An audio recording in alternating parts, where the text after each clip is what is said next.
These aren't just stories, they're what they don't want you to find. Welcome to Night Stories. I've always been the kind of person who checks the locks twice before bed, who triple confirms the stove is off, who lies awake wondering if the creak in the hallway is just the house settling or something worse. My wife Sarah says I'm paranoid, but she's the one who sleeps like the dead while I stare at the ceiling, listening for threats that never come. At least they never used to. Not until we bought that damn baby monitor. We were desperate. That's the only reason I'd ever touch the dark web. Our daughter, Lily, was 6 months old, and money was tight. Sarah's maternity leave had ended, but daycare was a pipe dream on our budget. I was pulling double shifts at the warehouse, and she was cobbling together freelance graphic design gigs, but the bills kept piling up. Diapers, formula, doctor's visits, it was relentless. So when Sarah found a listing for a high-end smart baby monitor at a fraction of the retail price, we didn't ask too many questions. Military-grade encryption, the seller boasted. Crystal clear video, night vision, two-way audio, motion alerts, the works. It was a steal. Too good to be true, sure, but desperation makes you stupid. The dark web wasn't new to me. I'd dabbled before. Nothing crazy, just pirated software and discount codes. I knew how to use Tor, how to bounce my IP, how to avoid scams. This seller had glowing reviews, a verified account, and a professional-looking storefront. The monitor arrived in 3 days, packaged in sleek black foam, no branding, no manual, just a QR code linking to a bare-bones setup page. It was heavier than I expected, all matte black plastic and cold metal edges, with a lens that seemed to stare back at me when I unpacked it. Sarah was thrilled. "This is going to make things so much easier," she said, cradling Lily while I mounted the camera above the crib. That night, we tested it. The video feed was flawless, Lily's tiny chest rising and falling in perfect clarity on my phone. The audio picked up every coo, every rustle of her blanket. I felt safer than I had in months. The first night was fine. Normal. Lily slept through, and Sarah and I crashed hard, exhausted from another day of scraping by. But the second night, I woke up around 3 a.m., my phone buzzing on the nightstand. The monitor app had sent a motion alert. I opened it, bleary-eyed, expecting to see Lily stirring. The feed loaded, and there she was, fast asleep in her crib, her little hands curled into fists. But something was wrong. The crib looked crowded. I squinted at the screen, my heart doing that slow, heavy thud it does when something feels off. There was a shape next to Lily. Not a toy, not a blanket. A shape that looked like another child. I froze. My mouth went dry, and my fingers fumbled the phone, nearly dropping it. The shape was small, about Lily's size, curled up on its side, facing her.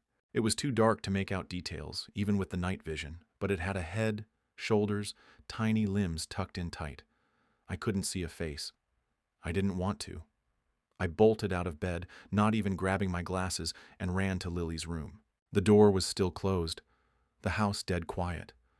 I pushed it open, half expecting I don't know what, but there was nothing. Just Lily, alone in her crib, breathing softly.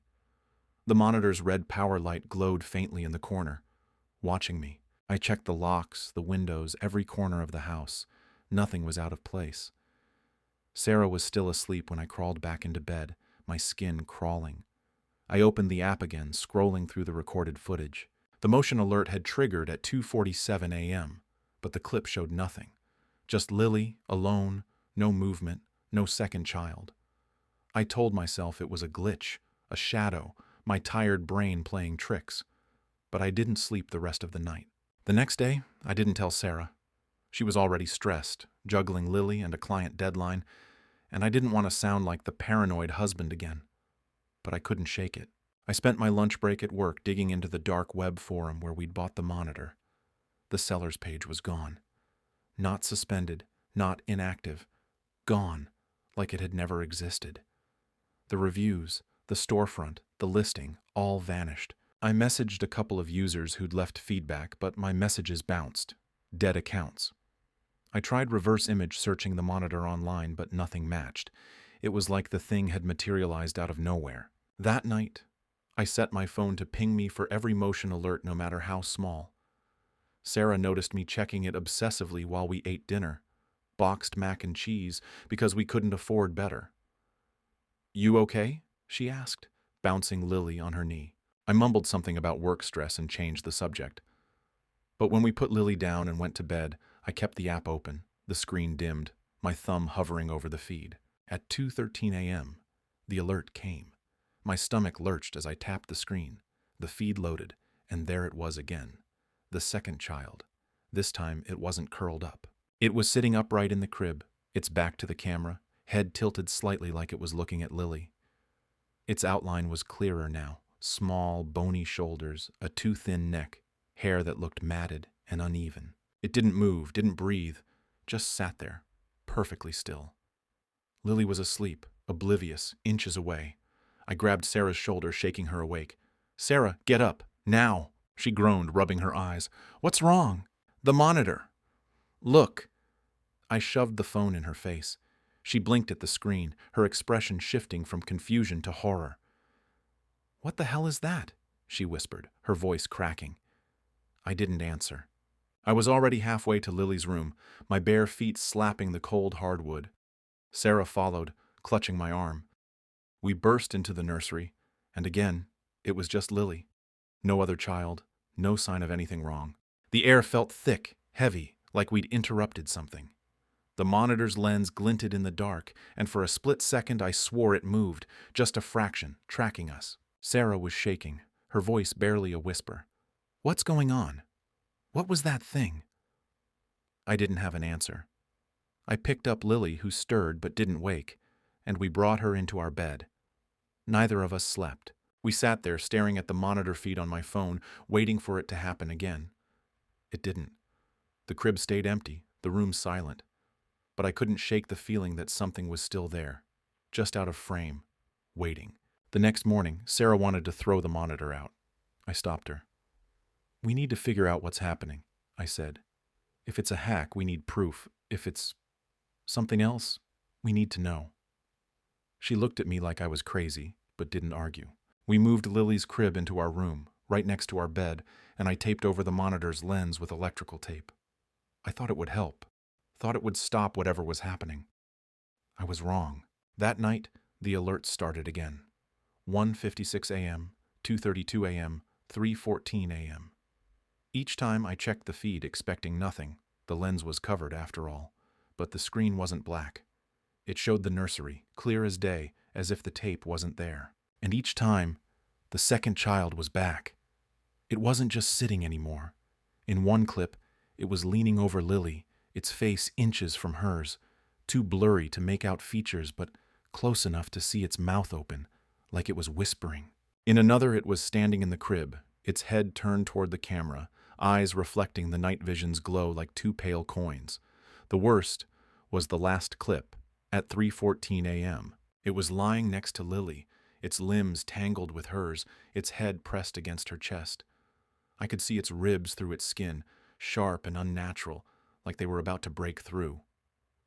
Lily didn't stir. Sarah was sobbing, clutching Lily, who was miraculously still asleep. "We're getting rid of it," she said, her voice raw. "Now!" I didn't argue this time. I ripped the monitor off the wall, the power cord snapping free, and threw it into a trash bag.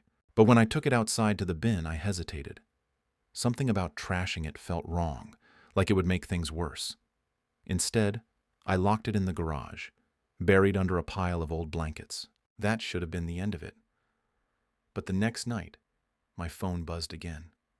Another motion alert. I opened the app, my hands shaking so badly I could barely swipe. The feed loaded, and there was the nursery. Empty crib, empty room. But in the corner, where the monitor used to be, there was a shadow. Not a person, not a thing, just a shadow, human-shaped, too tall for the room, its edges bleeding into the walls. It didn't move. It just stood there, watching the crib, watching us. I deleted the app, smashed my phone with a hammer, and told Sarah we were moving. But deep down, I know it's not enough. That thing, whatever it is, isn't in the monitor. It's in our house. It's in our lives. And it's not done with us yet. We didn't sleep after I smashed my phone. Sarah sat on the edge of our bed, Lily clutched to her chest, her eyes red and hollow.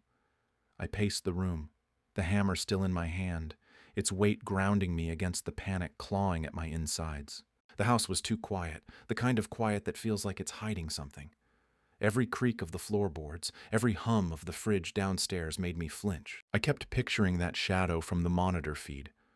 Too tall, too wrong, standing in the nursery like it belonged there. I didn't know what it was, but I knew it wasn't a glitch. Not anymore. Sarah broke the silence first, her voice barely above a whisper. "We can't stay here." She wasn't looking at me, just staring at Lily's tiny face, like she was afraid to take her eyes off her. "Whatever that thing is, it's not normal. We need to leave." I nodded, my throat tight. "I'll start packing. We'll go to your mom's place, just for a few days until we figure this out." Her mom lived 2 hours away, a small apartment in a sleepy town. It wasn't much, but it was far enough to feel like an escape. I didn't say out loud what we were both thinking. That distance might not matter. That thing, whatever it was, didn't feel bound by walls or miles. We spent the morning throwing clothes and essentials into duffel bags. I kept Lily's car seat close, checking on her every few minutes, her soft gurgles the only thing keeping me from losing it. Sarah was methodical, folding baby clothes with trembling hands, but I could see the fear in her tight jaw, the way her eyes darted to the corners of the room. The nursery door stayed shut. Neither of us could bring ourselves to go in there. I didn't touch the garage either. The monitor was still out there, buried under those blankets, and the thought of it made my skin crawl. I told myself it was just a device, just plastic and wires, but it felt alive, like it was watching us even now, unplugged and locked away. I couldn't shake the image of that shadow, its edges bleeding into the walls, or the second child, its bony frame, its glowing eyes, its open mouth pressed too close to Lily's face. By noon, we were ready to leave. I loaded the car, the late summer heat sticking my shirt to my back. Sarah strapped Lily into her car seat, whispering to her softly. And I did one last sweep of the house. Everything looked normal, too normal, like the house was pretending to be safe. I locked the front door, my hands shaking, and got in the driver's seat. As we pulled out of the driveway, I glanced at the garage. The door was still closed, still locked, but I swore I saw something move behind the small window, a flicker of shadow that wasn't there a second ago. The drive to Sarah's mom's place was tense. Lily slept most of the way, but Sarah kept checking her phone, even though I'd smashed mine. "Did you delete the app?" I asked, my voice sharper than I meant it to be. "Yes," she said too quickly. "It's gone." But she didn't meet my eyes, and I noticed her thumb hovering over the screen, like she was fighting the urge to open it. I didn't push her. I was too busy scanning the rearview mirror, half expecting to see that shadow standing in the middle of the road behind us. Sarah's mom, Linda, welcomed us with open arms, oblivious to the terror we were carrying. She fussed over Lily, made us tea, and asked why we looked so worn out. "Just stress," Sarah lied, her smile brittle. I nodded along, but my mind was elsewhere, replaying the monitor footage, the way that second child had moved. Jerky, unnatural, like a puppet with half its strings cut. Linda's apartment was small, cluttered with knickknacks and old furniture, but it felt safer than our house. No dark corners, no nursery, no monitor. I told myself we'd be okay here. That night we slept on a pull-out couch in the living room, Lily's portable crib squeezed between us. Sarah fell asleep with her hand on Lily's chest, feeling her breathe. I stayed awake, staring at the ceiling, listening to the hum of Linda's ancient air conditioner. My smashed phone was useless, but Sarah's was charging on the coffee table, its screen dark. I wanted to check it, to see if the app was really gone, but I didn't want to wake her. I didn't want to know. At 2:47 a.m., Sarah's phone lit up. No sound, no vibration, just the screen glowing in the dark. My heart stopped. I reached for it, careful not to jostle Sarah, and swiped it open. The baby monitor app was there, still installed. Its icon a black square with a single red dot, like an eye. I opened it, my hands slick with sweat. The feed loaded instantly, showing Lily's portable crib, right here in Linda's living room. The camera angle was impossible. High up, looking down, like the monitor was mounted on the ceiling. But it wasn't. It was in the garage, 2 hours away, unplugged and buried. Lily was asleep, her tiny chest rising and falling. But next to her, in the cramped crib, was the second child. It was clearer now, its skin gray and mottled, stretched tight over bones that looked too long, too sharp. Its head was turned toward Lily, its mouth open, showing teeth that were small and jagged, like broken glass. It wasn't moving, but its eyes were locked on her, unblinking, glowing faintly in the night vision. I could see its chest, hollow and caved in, ribs pressing against the skin like they were trying to escape. And then, slowly, it reached out a hand, too long, fingers bent at wrong angles, and touched Lily's cheek. I dropped the phone and grabbed Lily, waking her. She wailed, and Sarah jolted upright, her eyes wide. "What? What's happening?"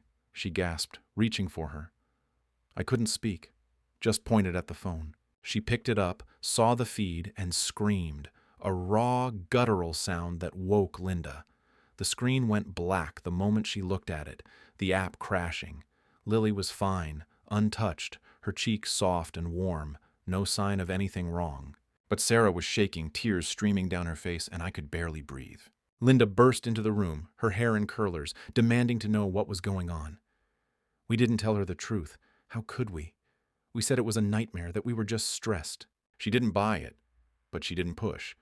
Just made more tea and sat with us until dawn. Sarah deleted the app again, this time in front of me, and we agreed to ditch her phone too. But as the sun came up, I saw the way she kept glancing at the blank screen, like she was waiting for it to light up again. We stayed at Linda's for 3 days, but it didn't feel safe anymore. The apartment started to feel wrong, like our house had. Too quiet, too still. Lily was fussy, crying more than usual, and Sarah swore she saw something move in the shadows of the hallway one night. I didn't see it, but I believed her. I started noticing things too. A faint smell like damp earth lingering in the living room. A cold spot near the crib that didn't go away, even in the summer heat. Linda didn't notice anything, but she's half deaf and oblivious to anything that doesn't involve her soap operas. On the 3rd night, I woke up to Sarah whispering my name. She was sitting up, staring at the portable crib. "It's here," she said, her voice flat, like she'd given up. I followed her gaze. The crib was empty. Lily was gone, but the room wasn't silent. There was a sound, faint but unmistakable, coming from the kitchen. A soft, wet gurgle, like something breathing through a throat full of liquid. I grabbed the hammer from under the couch, my hands shaking, and crept toward the sound. Sarah followed, her nails digging into my arm. The kitchen was dark, the only light coming from the street lamp outside. Lily was there, lying on the floor, still asleep, her blanket tangled around her.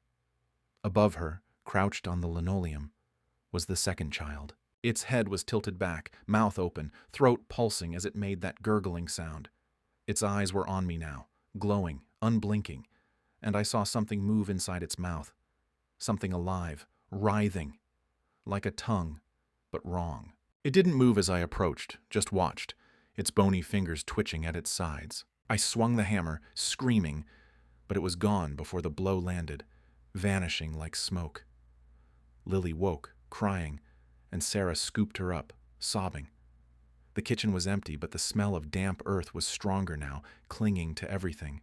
We didn't go back to sleep. We didn't stay at Linda's. We're in a motel now, a cheap one off the highway. Lily's asleep in a travel crib we bought with cash. Sarah's watching her, not blinking, not speaking.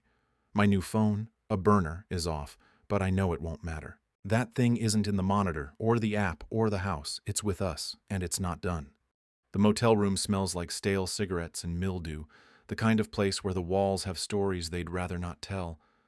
The carpet is stained, the curtains are threadbare, and the air conditioner rattles like it's coughing up its last breath. Sarah sits cross-legged on the sagging bed, Lily cradled against her chest, her eyes fixed on our daughter's face. She hasn't spoken much since we left Linda's, just short, clipped sentences when she needs something. Diapers, water, a towel. I don't push her. I'm barely holding it together myself. The hammer's on the nightstand, its head still flecked with bits of linoleum from when I swung it in Linda's kitchen. It's useless. I know that now, but it's the only thing that makes me feel like I have some control. Lily's asleep. Her tiny breaths steady, but I keep checking her anyway. Her hands, her face, her neck, looking for marks, for anything that thing might have left behind. There's nothing, but that doesn't ease the knot in my chest. I keep seeing it in my head, crouched over her in the kitchen, its throat pulsing, its eyes like cold, glowing coins. That writhing thing in its mouth. It wasn't a tongue. I don't know what it was, but it was alive, moving in a way that made my stomach churn. I haven't told Sarah about it. She's fragile enough as it is, and I'm not sure she could handle knowing. We paid for the motel in cash, using the last of what we had in our wallets. No credit cards, no names, no trace. I don't know if that matters, but it feels like it should. We left Sarah's phone at Linda's, smashed to bits in the parking lot before we drove off. The burner phone I bought at a gas station is still in its plastic packaging, unopened. I'm too scared to turn it on, to give that thing another way in. Because it's not the monitor anymore, not the app. It's something else. Something that doesn't need wires or screens to find us. The first night in the motel, we didn't sleep. Sarah kept Lily in her arms, rocking her gently, while I sat by the door, the hammer in my lap, listening for that gurgling sound. The room was quiet, but it wasn't the right kind of quiet. It was heavy, like the air was pressing down on us, thick with that same damp earth smell from Linda's apartment. I checked the windows, the vents, even under the bed, but there was nothing, just us, and the weight of whatever we'd brought with us. At dawn, Sarah finally spoke. "We need to figure out what it is," she said, her voice low, like she was afraid it could hear her. "We can't keep running. It's not stopping." Her eyes were bloodshot, her hands trembling as she stroked Lily's hair. I nodded, but I didn't have a plan. I didn't even know where to start. The dark web cellar was gone. The monitor was locked away, and every search I'd tried on my old phone before I smashed it had turned up nothing. No forums, no reviews, no trace of the device or the thing it had brought into our lives. I left Sarah and Lily in the room and went to the motel's front desk, asking to use their computer. The clerk, a bored guy with a neck tattoo, barely looked up as he waved me to a dusty desktop in the corner. I didn't want to use Tor in public, so I stuck to surface web searches, typing variations of smart baby monitor glitch, dark web camera, shadow figure, and video feed. Nothing useful came up, just tech blogs about firmware issues and conspiracy threads about haunted devices. I tried searching for second child in crib, but all I got were parenting forums and horror movie summaries. My hands were shaking by the time I logged off, the clerk watching me like I was unhinged. When I got back to the room, Sarah was standing by the window staring out at the parking lot. Lily was in the crib, fussing softly. "Did you find anything?" Sarah asked, not turning around Nan.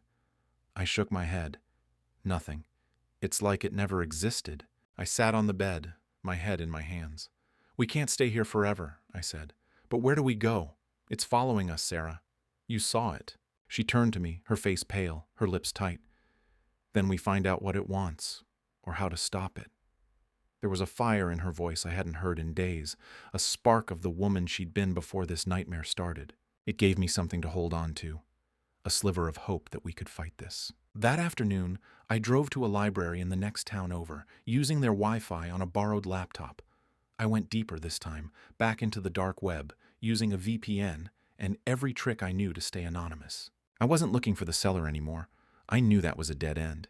Instead, I searched for anything about cursed objects, haunted tech, entities tied to devices. Most of it was noise, urban legends, and creepypastas, but one thread on an obscure forum caught my eye. A user claiming to be an ex-hacker posted about tainted goods on the dark web. Devices sold cheap because they were marked. No details, just vague warnings about objects that carry something with them. The user mentioned a ritual, some kind of cleansing, but the post cut off abruptly, and their account was deleted. I copied what I could, my pulse racing. It wasn't much, but it was a start. That night, back at the motel, I showed Sarah the notes. She read them silently, her finger tracing the words. "A ritual?" she said, skeptical. "Like what? Burning sage and chanting?" "I don't know," I admitted. "But it's something. We could try it. What else do we have?"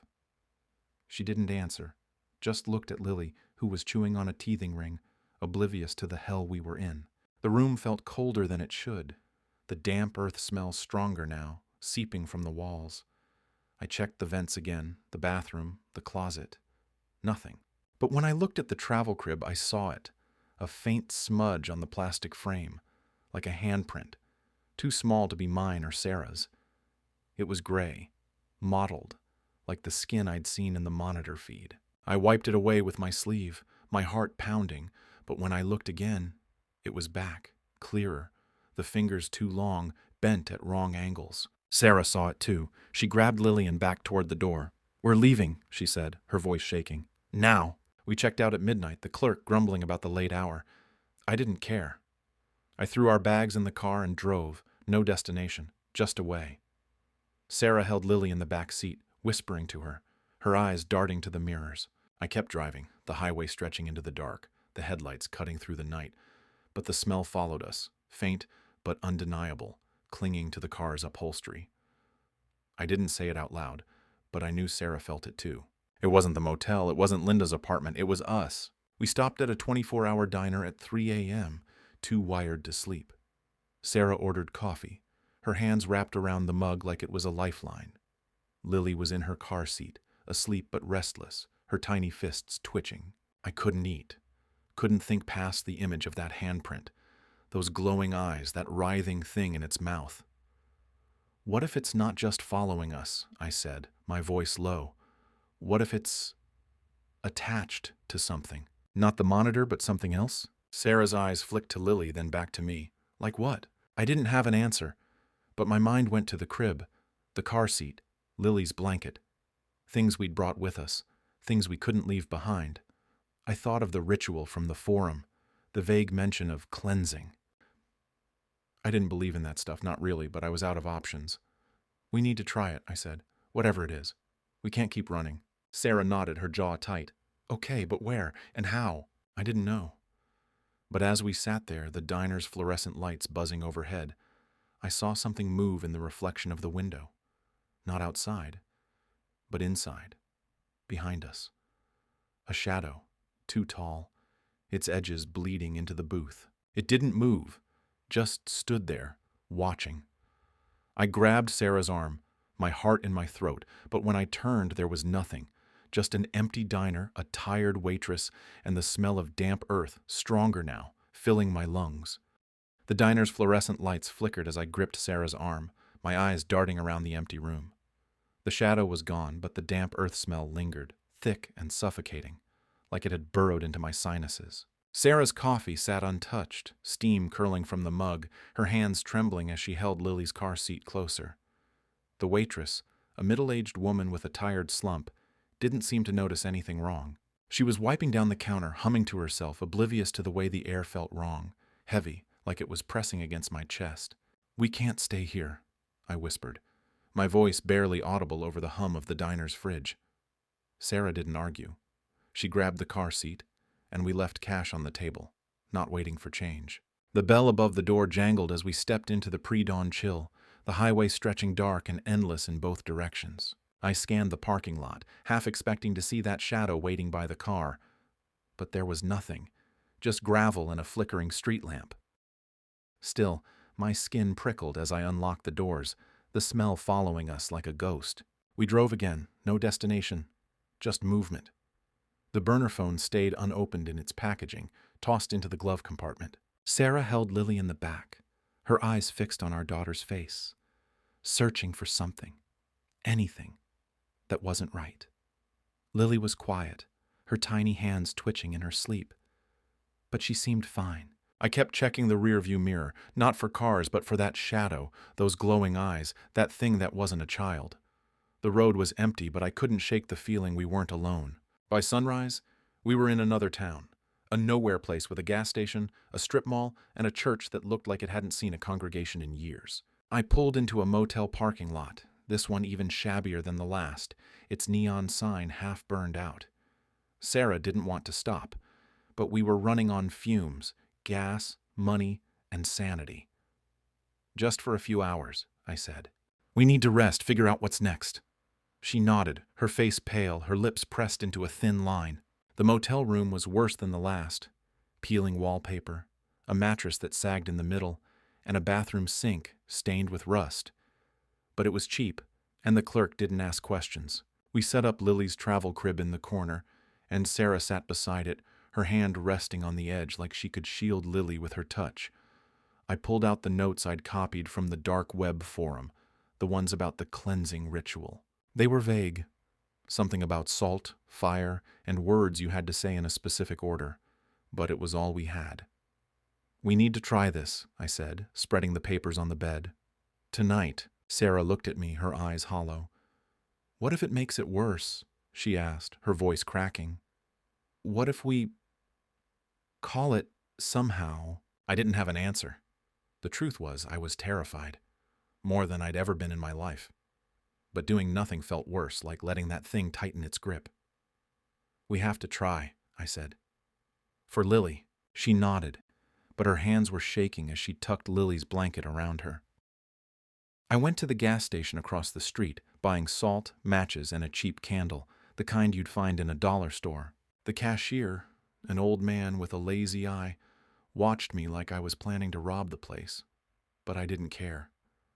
I just wanted to get back to Sarah and Lily, to do something, anything, to make this stop.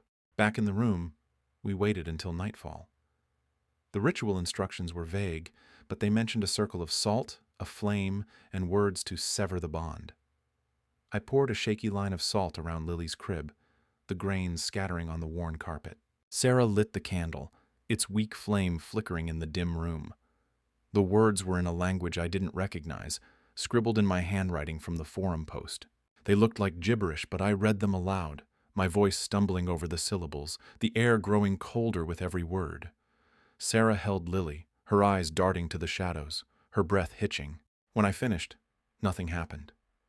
No gust of wind, no dramatic flicker of the candle, just silence. I looked at Sarah, her face pale, and for a moment I thought maybe it had worked. Maybe we'd done it right, broken whatever hold that thing had. But then the candle went out, not a flicker, but a sudden complete darkness, like someone had pinched the flame. The damp earth smell flooded the room, stronger than ever, and I heard it, that wet, gurgling sound, coming from the corner where the crib stood. Sarah screamed, clutching Lily, and I grabbed the hammer, my heart pounding so hard I thought it would burst. The room was dark, but I could see the crib, the salt circle broken, scattered like someone had kicked through it.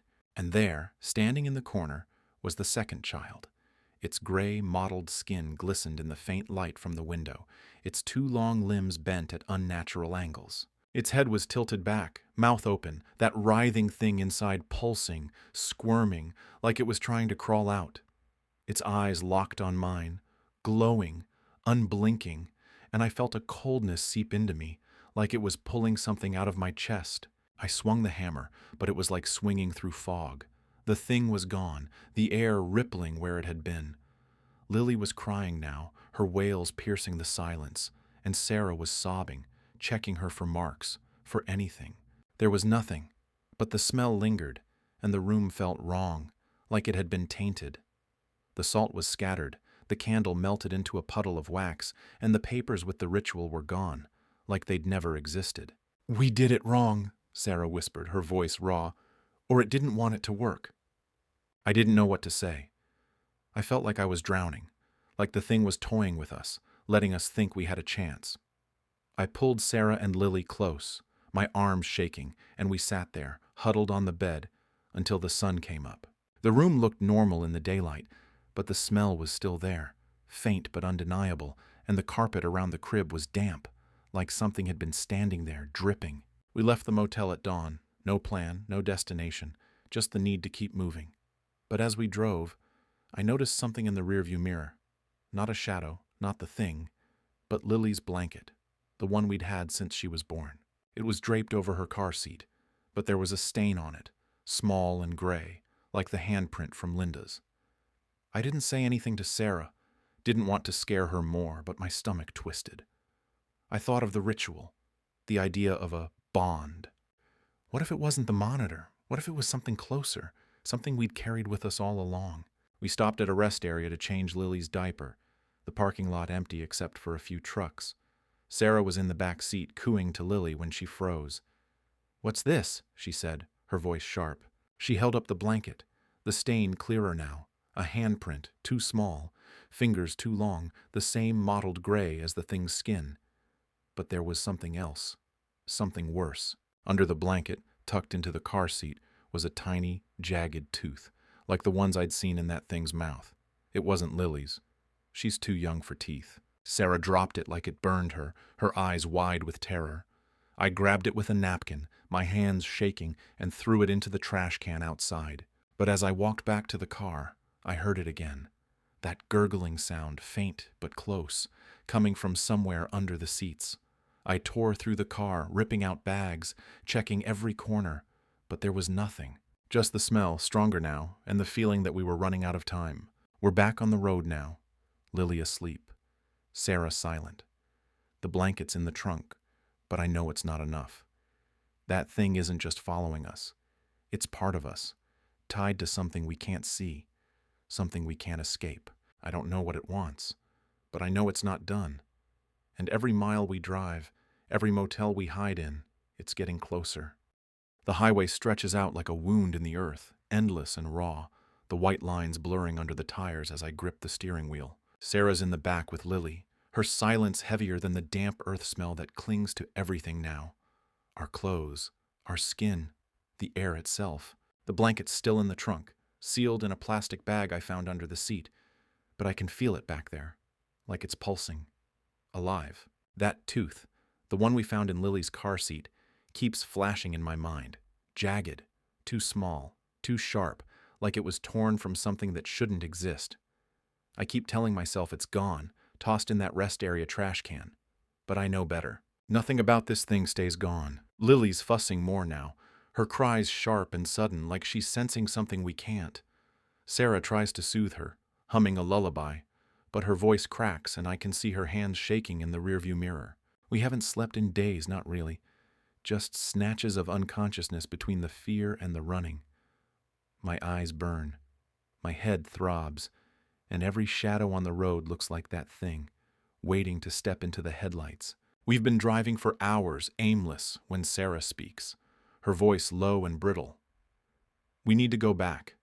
I glance at her in the mirror, her face pale, her eyes fixed on Lily. Back to the house, the monitor's still there in the garage. Maybe that's where it started. Maybe we can end it there. I want to argue, to tell her it's too dangerous, that going back is like walking into a trap. But she's right.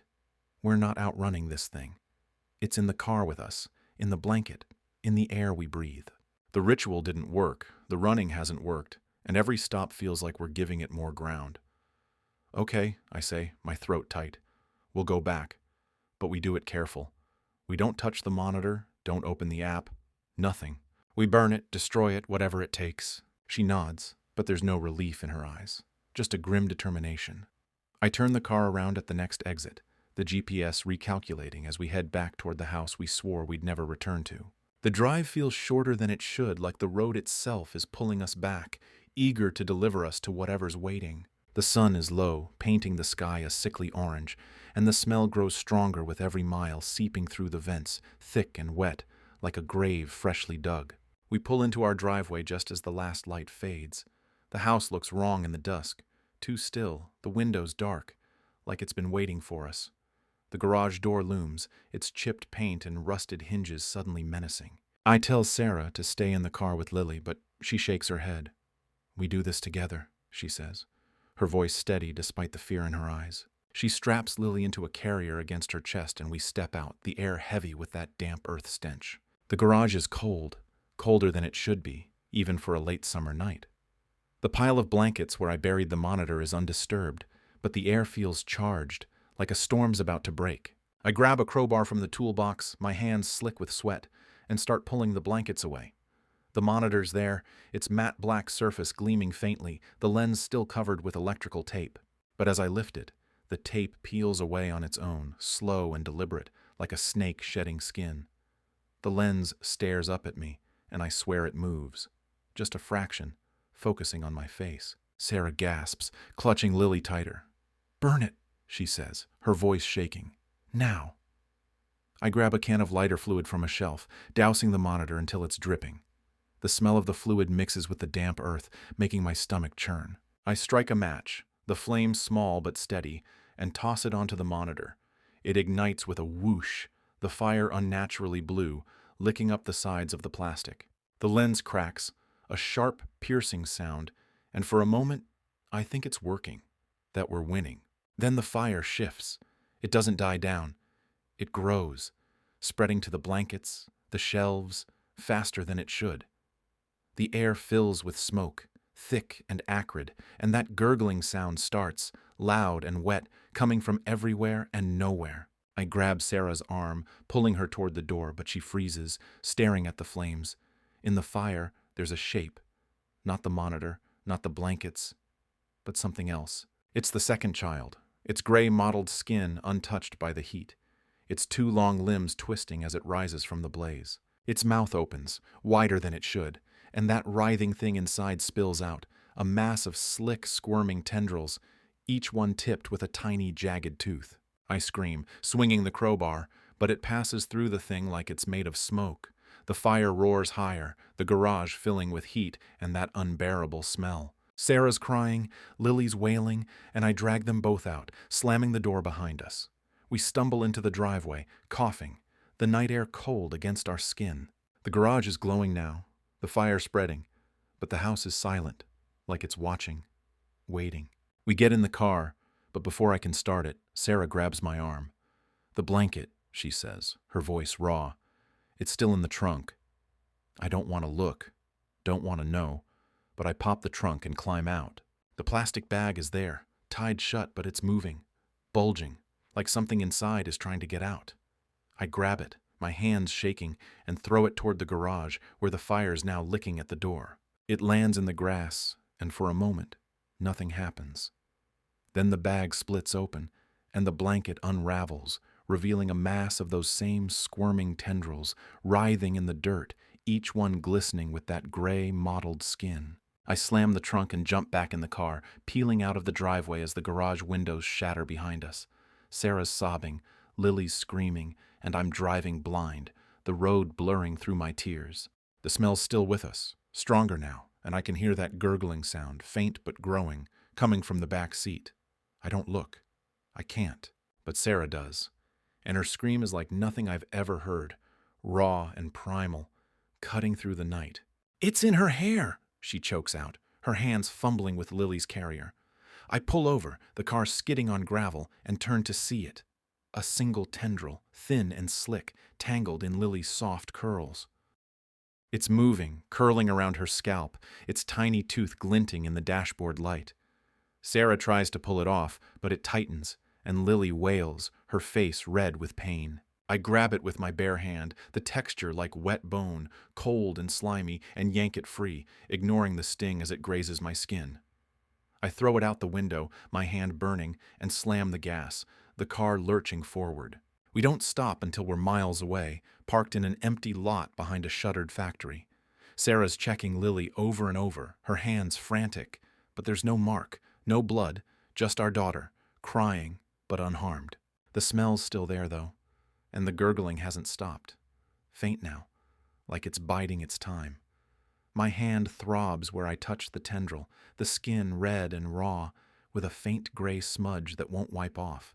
"We can't go back," Sarah says, her voice hollow. "Not ever." I nod, but I know it's not the house. It's not the monitor, not the blanket. It's us. It's Lily. That thing's latched onto her, onto us, and burning it, running from it, hasn't done a damn thing. I think of the ritual, the words I mispronounced, the salt circle that broke. Maybe we did it wrong. Maybe it was never meant to work. Or maybe it wants something we haven't given it yet. The car's quiet now, except for Lily's soft whimpers and that faint, wet gurgle coming from somewhere deep in the seats. I don't know where we're going next, but I know we're not safe. Not here.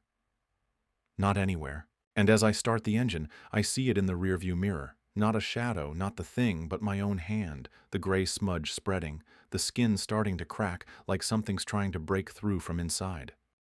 The gray smudge on my hand is worse now, spreading like a bruise that pulses with its own rhythm. The skin around it cracks, thin fissures leaking something slick and dark. Not blood, but thicker, like oil. It doesn't hurt. Not exactly, but it feels wrong. Like something's burrowing under my flesh, rooting itself deeper. I keep my hand in my pocket as I drive, not wanting Sarah to see, not wanting to admit what's happening. She's in the back with Lily, her eyes red and unblinking, checking our daughter's hair, her skin, her clothes for any sign of that thing. Lily's quiet now, too quiet, her tiny chest rising and falling in shallow breaths. The gurgling sound hasn't stopped, faint but persistent, like a heartbeat in the car's underbelly. We're on a back road now, miles from the burning house, the motel, the diner, anywhere that felt even remotely safe. The factory lot was too exposed, too still, so I kept driving, the headlights cutting through the pre-dawn fog. The air in the car is thick with that damp earth smell, heavier now, mixed with something metallic, like rust or blood. Sarah hasn't spoken since we pulled that tendril from Lily's hair, but I can feel her fear, sharp and electric, filling the space between us. I want to tell her about my hand, about the smudge that's spreading, but the words stick in my throat. What could she do? What can either of us do?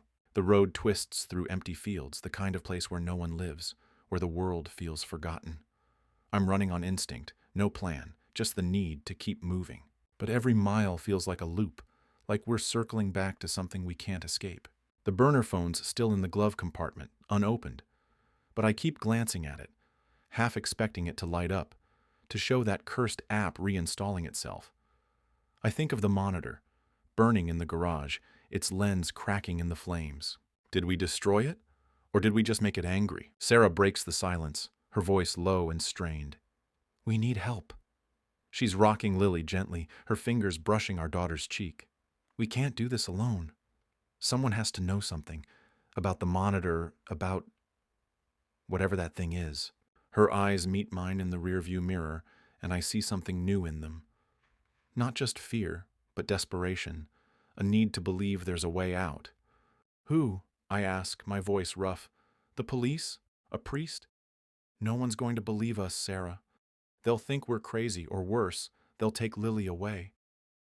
The thought of losing her, of some social worker prying her from our arms, makes my chest tighten. But Sarah's right. We're out of our depth. The ritual failed, the running's failing, and now there's something wrong with me, something growing under my skin. There's gotta be someone, she says, her voice cracking. Someone who knows about this kind of thing. The dark web, the monitor, the thing in the crib. You found that forum post. There have to be others. I nod, but I'm not convinced. The forum was a dead end. The poster's account gone, the ritual useless. But I don't have a better idea, and the gray smudge on my hand is spreading, the cracks deeper now, oozing that dark, oily sludge. I can feel it moving, like tiny threads crawling under my skin, up my wrist. I grip the wheel tighter, my knuckles white, and focus on the road. We stop at a gas station just as the sun breaks over the horizon, the light weak and gray through the fog. It's a rundown place, the pumps rusted, the convenience store lit by flickering fluorescents. Sarah stays in the car with Lily while I go inside to buy coffee in a prepaid Wi-Fi hotspot. The clerk, a kid with acne scars and a bored stare, barely looks at me as I pay in cash. My hand stays in my pocket, the smudge hidden, but I can feel it pulsing, like it's reacting to the light, to the people, to me. Back in the car, I set up the hotspot on the laptop I borrowed from Linda's, careful not to touch anything with my infected hand. Sarah watches me, her eyes flicking to my pocket, but she doesn't ask. I dive back into the dark web, using every trick I know to stay anonymous, searching for anything, forums, posts, whispers, about cursed devices, entities, or that thing we saw. The gurgling sound is louder now, coming from the back seat, and I glance at Sarah, who's frozen, her hand on Lily's chest. It's not her, she whispers, but her voice shakes, like she's trying to convince herself. I find a thread buried deep in a forum I've never seen before, one that requires 3 layers of encryption just to access. The post is recent, from a user called No Exit, and it's chillingly specific. Bought a device from a wholesaler. No brand, no manual. It sees things that aren't there. It knows things it shouldn't. It's not just tech, it's a door. The replies are sparse, most of them warnings to destroy it, to run, but one user mentions a name, someone called The Cleaner, who supposedly knows how to close doors like this. There's no contact info, just a mention of a physical meetup, a place called the Red Hollow, a dive bar in a town an hour from where we are. I show Sarah the post, my heart pounding. It's a long shot, I say, but it's something. She nods, her jaw tight, but I can see the hope flickering in her eyes, fragile but there. We agree to go, to find this cleaner, whoever they are. I don't know if I trust it, but I'm out of options and my hand is worse. The cracks are spreading up my forearm now, the skin gray and mottled, like the thing in the crib. We reach the Red Hollow by noon, a squat, windowless bar in a town that looks like it's been dead for decades. The parking lot is empty except for a rusted pickup, and the sign above the door is barely legible, the paint peeling like dead skin. Inside, it's dark, the air thick with cigarette smoke and the faint tang of that damp earth smell. A few patrons sit at the bar, hunched over their drinks, their eyes sliding away from us as we walk in. Sarah carries Lily, her face buried in our daughter's hair, and I keep my infected hand in my pocket, the crowbar tucked under my jacket. The bartender, a woman with a scar across her cheek, nods when I mention the cleaner. "Back room," she says, her voice flat, like she's done this before. We follow her to a door behind the bar, the wood warped and stained. She knocks twice and it opens, revealing a man, tall, thin, with eyes that don't blink enough. His hands are gloved, his clothes plain but clean, and there's a faint smell around him. Not earth, but something sharper, like bleach. "You the ones with the problem?" he asks, his voice low, almost a growl. I nod and he gestures us inside, closing the door behind us. The room is small, lit by a single bulb, with a table covered in strange objects. Salt, candles, a knife with a bone handle, and something that looks like a bundle of dried herbs, blackened and brittle. He doesn't ask for details, just points to a chair. "Sit, show me." I hesitate, then pull my hand from my pocket. The smudge has spread to my elbow, the skin cracked and oozing, the fissures glowing faintly, like something's moving inside. Sarah gasps, seeing it for the first time, and Lily whimpers, sensing the tension. The cleaner doesn't flinch, just leans closer, his eyes narrowing. "It's in you," he says, matter of fact. "Not just the kid, it's spreading." "What is it?" Sarah asks, her voice shaking. "What does it want?" He doesn't answer right away, just pulls a small vial of clear liquid from his pocket and sprinkles it over my hand. The liquid hisses, the cracks flaring bright for a moment, and I bite back a scream as pain shoots through my arm, sharp and cold.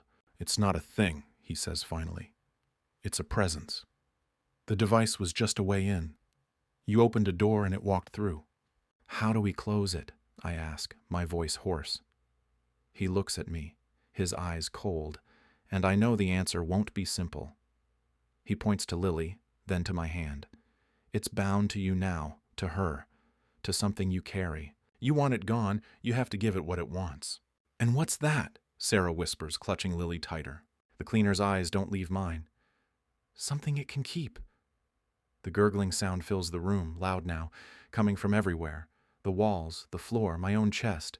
My hand throbs, the cracks widening, and I see it in the corner of my eye. A shadow, too tall, its edges bleeding into the walls, watching us, waiting for what we'll give. The cleaner's words hang in the air like a death sentence. Something it can keep. The small room feels smaller, the single bulb overhead casting jagged shadows that seem to twist and writhe on their own. The gurgling sound is louder now, a wet, rhythmic pulse that seems to come from the walls, the floor, my own throbbing hand. Sarah's clutching Lily so tightly I'm worried she'll wake her, but our daughter stays asleep, her tiny face peaceful despite the horror suffocating us. My arm burns, the gray smudge now creeping past my elbow, the cracks in my skin glowing faintly, oozing that dark, oily sludge. I can feel it moving inside me, like threads of ice weaving through my veins, and I know we're running out of time. "What does that mean?" I ask, my voice shaking, barely audible over the gurgling. "What does it want to keep?" The cleaner doesn't answer right away. He's rummaging through the objects on the table, his gloved hands moving with a precision that feels too calm for the nightmare we're in. He picks up the bone-handled knife, its blade catching the light, and I feel Sarah tense beside me, her breath hitching. "Not the kid," he says finally, his eyes flicking to Lily. "Not yet, anyway. It's not that simple. These things, they don't just take. They trade. You give it something it wants, something tied to you, and it might let go. Might." He emphasizes the word, his unblinking eyes boring into mine. "But you've got to figure out what it's latched onto. Could be an object. Could be a memory. Could be. He trails off, glancing at my hand, the cracks now visibly pulsing, like something's trying to claw its way out. Sarah's voice cuts through, sharp and desperate. The blanket. It's the blanket, isn't it? The handprint, the tendrils. It's been with us since the start. Her eyes are wild, darting to the door, like she's ready to run back to the car and burn it herself. But the cleaner shakes his head. Maybe, he says, his tone flat. But it's not always that easy. These things, they dig deep. Could be the blanket. Could be her. He nods at Lily, and Sarah makes a sound like she's been punched, pulling our daughter closer. Could be you, he adds, looking at me, his gaze lingering on my arm. It's in you now. You feel it, don't you? I nod, my throat tight. I can feel it, cold, alive, moving under my skin, spreading like a disease. The gurgling is in my ears, my chest, my bones, and I'm starting to hear whispers in it. Not words, but fragments, like a language I don't understand, but know is meant for me. How do we find out? I ask, my voice barely a whisper. How do we know what it wants? The cleaner sets the knife down and pulls out a small, cracked mirror, its edges blackened like it's been through a fire. You look, he says, holding it out to me. Not at yourself, at it. You let it show you. I hesitate, my infected hand trembling in my pocket. The mirror looks wrong, its surface cloudy like it's holding something inside. Sarah grabs my other arm, her nails digging in. Don't, she says, her voice low. What if it's a trap? But I'm already reaching for it, my good hand shaking as I take the mirror. The cleaner steps back, his gloved hands flexing, like he's bracing for something. Look deep, he says. Don't blink. Don't look away, no matter what you see. I hold the mirror up, my reflection distorted, my face pale and hollow, but it's not me I'm looking for. I stare past my own eyes, into the cloudy depths, and something shifts. The mirror ripples like water disturbed by a stone, and I see the nursery, our nursery, the crib empty, the walls stained with that same damp earth smell. The second child is there, crouched in the corner, its gray, mottled skin glistening, its two long limbs folded like a spider's. Its mouth opens, and those tendrils spill out, writhing, each one tipped with a jagged tooth. But it's not alone. There's something else, something bigger, behind it. A shadow, too tall, its edges bleeding into the walls, its form shifting, like it's made of smoke and bone. It's holding something, not the blanket, not Lily, but me. My face, my body. But wrong. The skin cracked and gray, the eyes glowing like coins. I want to scream, to drop the mirror, but I can't move. The gurgling is deafening now, filling my head, and I feel my hand, the infected one, jerk, like something's pulling it from inside. The cracks split wider, the sludge oozing onto the floor, and I hear Sarah scream, but it's distant, like she's underwater. The cleaner's voice cuts through, calm and cold. What do you see? It's me, I choke out, my voice not my own. It's got me. The mirror shows it clearly now, the shadow thing, its hands wrapped around my other self, its tendrils burrowing into my chest, my arms, my eyes. It's not just in me, it's becoming me. The cleaner grabs the mirror, yanking it from my hands, and the vision snaps off, leaving me gasping, my infected arm burning like it's been dipped in acid. Sarah's sobbing. Lily awake and crying, and the gurgling is everywhere, coming from the walls, the ceiling, my own throat. The cleaner doesn't flinch, just picks up the knife and a handful of those blackened herbs. It's not the blanket, he says. It's you. It's marked you. You want it gone? You've got to cut it out. Cut what out? Sarah screams, her voice raw. What are you talking about? But I know. I can feel it, the thing inside me, spreading, taking root. My arm's not mine anymore. The cracks are up to my shoulder now, the skin peeling back, revealing something underneath, something gray and glistening, like the second child's flesh. The cleaner hands me the knife, his eyes unblinking. You know what to do, he says, before it takes all of you. Sarah grabs my other arm, pulling me back. No, we're not doing this. There's another way. But the cleaner shakes his head, his voice low.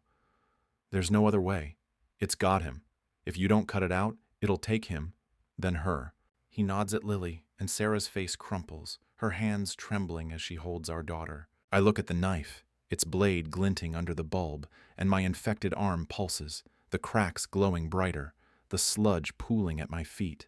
The gurgling is in my head now, whispering, promising things I can't understand but feel in my bones.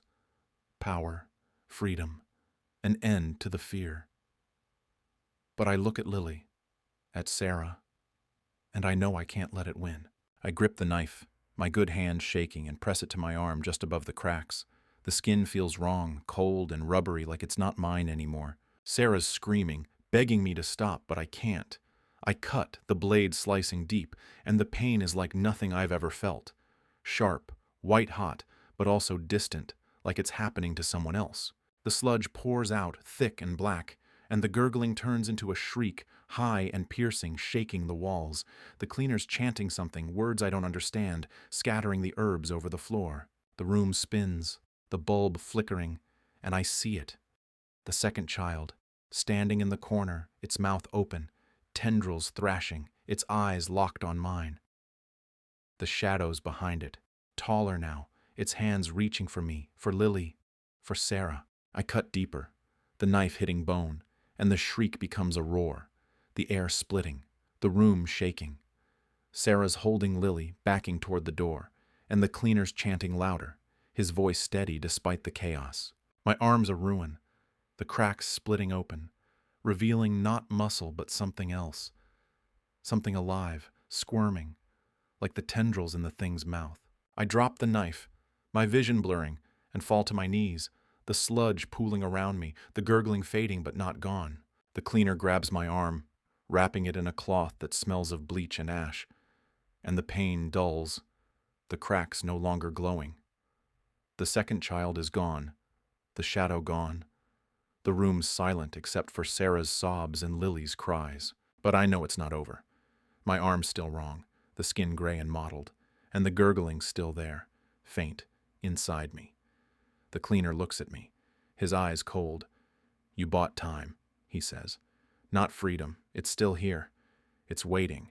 Sarah's at my side now, her hands on my face, tears streaming down her cheeks. "What did you do?" she whispers, but I don't have an answer. I look at Lily, at the fear in Sarah's eyes, and I know the truth. It's not just in me. It's in all of us, and it's not done. The cleaner's words echo in my skull. "You bought time, not freedom." My arms wrapped in his bleach-soaked cloth, the pain dulled to a throbbing ache, but the gray, mottled skin is still there, the cracks sealed, but not gone. The room smells of ash and that inescapable damp earth, the air heavy with the weight of what we've done, or failed to do. Sarah's kneeling beside me, her hands on my face, tears cutting tracks through the grime on her cheeks. Lily's crying, her wails sharp and desperate, like she knows something we don't. The cleaner stands over us, his gloved hands flexing, the bone-handled knife back on the table, its blade stained with that black, oily sludge from my arm. The gurgling's quieter now, a faint hum in my chest, but it's still there, waiting, like he said. "We can't stay here," Sarah whispers, her voice raw, her eyes darting to the door. The Red Hollow's back room feels like a cage, the single bulb flickering, casting shadows that seem to move when I'm not looking. The cleaner nods like he expected this, and starts packing his things, herbs, candles, the cracked mirror, into a worn leather bag. "You can't run forever," he says, not looking at us. "It's bound to you now. To her." His eyes flick to Lily, and Sarah flinches, pulling our daughter closer. "Oh, what do we do?" I ask, my voice hoarse, my arm throbbing under the cloth. The sludge is still on the floor, a dark pool that doesn't reflect the light like it's absorbing it. I can still feel the thing inside me, fainter, but alive, coiled in my bones. The cleaner slings his bag over his shoulder, his face unreadable. "Find what it's tied to," he says. "Not the monitor, not the blanket. Something deeper. Something you've carried longer than you think. Until you do, it'll keep coming back." He doesn't wait for us to respond, just opens the door and steps into the bar, the scarred bartender glancing at us as we stumble out after him. The patrons don't look up, their faces buried in their drinks, like they've seen this before, like they know better than to ask. We make it to the car, Sarah strapping Lily into her seat, her hands shaking so badly she can barely work the buckles. I slide into the driver's seat, my infected arm heavy, useless, the cloth already soaking through with that dark sludge. The gurgling's louder now, coming from the back seat, and I know it's not just in my head anymore. We drive, no destination, just away from the red hollow, the town, the nightmare that keeps following us. The sun's high now, but the light feels wrong, too thin, like it's struggling to break through the fog that's settled over everything. Sarah's quiet, her eyes on Lily, but I can see her thinking, turning over the cleaner's words. Something deeper, she mutters, almost to herself. What does that mean? What could we have carried? I don't answer because I'm afraid I know. The blanket's gone, the monitor's ashes, but the thing's still here, still in me, still watching Lily. I think of the nursery, the crib, the moment we brought her home, how perfect it felt, how safe. But there was something before that. Something we never talk about. The miscarriage, a year before Lily. The loss that broke us both. The grief we buried because it hurt too much to face. We never named her, never spoke of her after the hospital. But her shadow's been with us, in every quiet moment, every empty space. What if that's what it's tied to? What if that's the door we opened? I don't say it out loud. Sarah's been through enough, and I can't bear to see her break again. But as I drive, my arm pulsing, the gurgling growing louder, I feel it. The weight of that loss, heavy as the damp earth smell filling the car. I glance at Lily in the rearview mirror, her tiny face peaceful now, and I see it, a faint gray smudge on her cheek, like the one on my hand, barely visible, but there. Sarah doesn't notice, her eyes closed, her head resting against the window, exhausted. I pull over at a rest stop, the lot empty except for a lone semi parked at the far end. The air's cooler here, the fog thicker, and the gurgling's so loud it's like a heartbeat, syncing with the pulse in my arm. I step out, telling Sarah I need to stretch, but really I need to think, to breathe, to figure out what the hell we're doing. I walk to the edge of the lot, my shoes crunching on gravel, and stare into the fog, the world blurred and gray. My hands worse now, the cloth unraveling, the cracks glowing again, the sludge dripping onto the ground. I can feel it moving, up my arm, into my chest, whispering in that language I don't understand, but know is meant for me. And then I see her. Not Lily, not Sarah, but her. The daughter we lost, standing in the fog, her shape small and gray, her eyes glowing like coins. She's not the second child, not exactly, but she's close. Her skin mottled, her limbs too long, her mouth open, those tendrils writhing inside. She doesn't move, just watches me, and I feel it. The grief, the guilt, the hole we never filled. The gurgling's in my throat now, choking me. And I know this is it, the thing the cleaner meant, the door we opened without knowing.